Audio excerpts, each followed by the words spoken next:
محکوم نہیں بنا رہی کسی کی، یہ تو اپنے چوائس کی پابندی ہے۔ قرآن میں جو پابندیاں ہیں، پہلی پابندی آپ کے نزدیک یہ ہے نا کہ وہ ایمان لائے، کفر کو چھوڑے۔ اس ایمان کے متعلق کیا ہے؟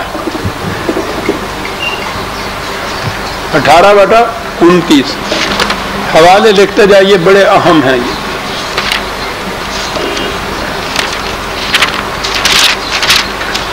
یہ آیت تو بار بار آئے گی۔ قُلِ الْحَقُّ مِن رَبِّكُمْ، الحق تمہارے رب کی طرف سے یہ آ گیا۔ پھر فَمَنْ شَاءَ فَلْيُؤْمِنْ وَمَنْ شَاءَ فَلْيَكْفُرْ، جس کا جی چاہے اسے اختیار کر لے، جسے جی چاہے اس کو چھوڑ دے۔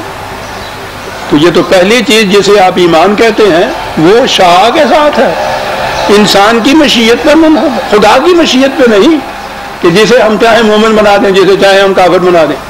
وہ تو قرآن نے 20 مرتبہ کہا کہ اگر انسان کو اس طرح سے مجبور پیدا کرنا ہوتا جیسے کائنات کی باقی مخلوق ہے، اسی طرح سے ہم اس کو بھی پیدا کر دیتے۔ ہم نے اس کو صاحب اختیار و ارادہ بنایا۔ من شاء، ہم نے صرف حق بھیجا ہے۔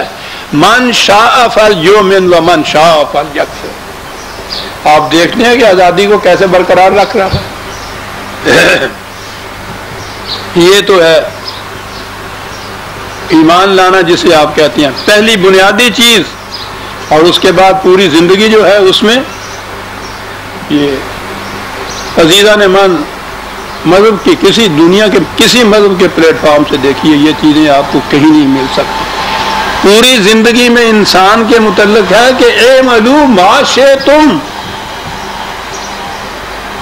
ہم اپنی دنیا کے اندر اپنی مشیت چلاتے ہیں، تمہاری دنیا میں ہم دخل نہیں دیتے۔ ما شئتم، اپنی دنیا میں تم جو تمہاری مشیت ہو اس کے مطابق کرو، جو تم چاہو اس کو کرو، ہم نہیں دخل دیں گے۔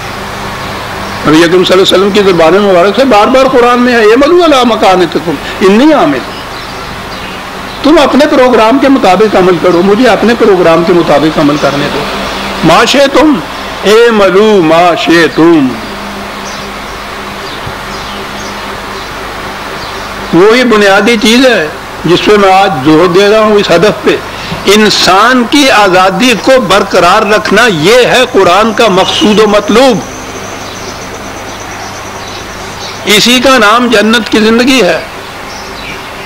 اس پہ کسی انسان کی طرف سے پابندی عائد کر دینا یہ جہنم ہے، یہ محکومیت ہے، یہ ذلت انسانیت ہے۔